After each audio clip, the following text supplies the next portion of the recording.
bịala. Ihe mmụta anyị taa bụ ihe gbasara ndị mmadụ dị iche iche.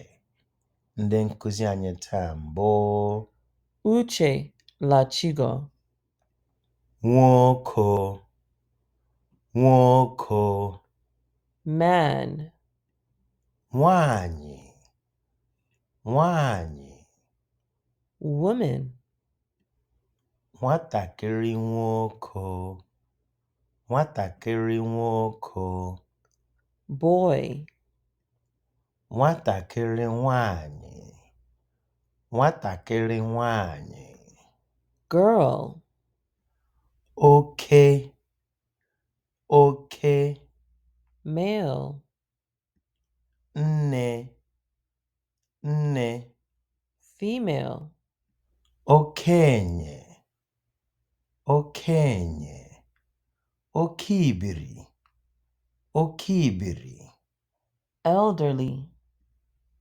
ụmụntakịrị, ụmụntakịrị, children, ọgbakọ, ọgbakọ, gathering,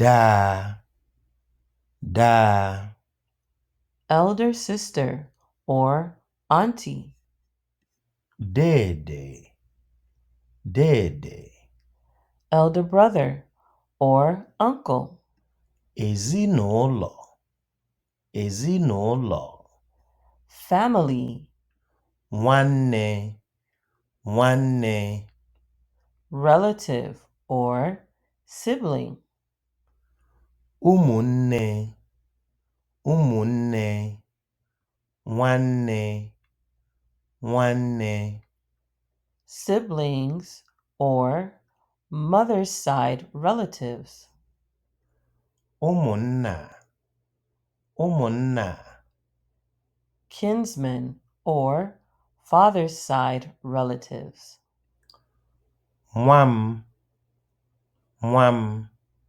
my child, nwunye m, nwunye m, nwanyị m, nwanyị m, odoziakụ, odoziakụ, oriakụ, oriakụ, nwanyị nwe ụlọ, nwanyị nwe ụlọ, my wife, di m, di m, nna nwe ụlọ, nna nwe ụlọ, my husband, nne la nna, nne la nna, parents, nne, nne, nne m, nne m, mother or my mother, nna, nna, nna m, nna m, father or my father, ọpara, ọpara, oldest son, ada, ada, oldest daughter, nwanne m ogbede, nwanne m ogbede, nwanne m nta, nwanne m nta, younger sibling,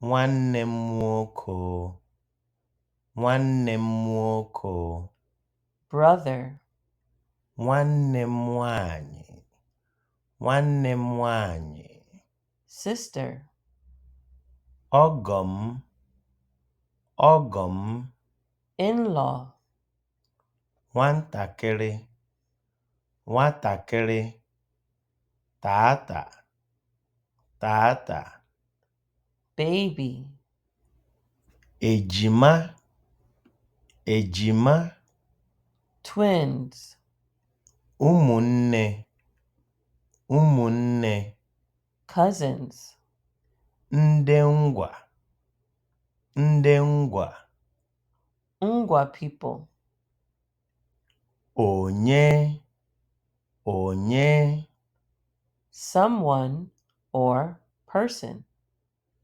enyi, enyi, Friend, ezigbo mmadụ, ezigbo mmadụ, onye ọma, onye ọma, good person. onye ọjọọ, onye ọjọọ, Bad person. dibịa bekee, dibịa bekee, Doctor, onye nkụzi, onye nkụzi, teacher. nọọsụ, nọọsụ, Nurse, onye ọrụ ugbo, onye ọrụ ugbo, farmer.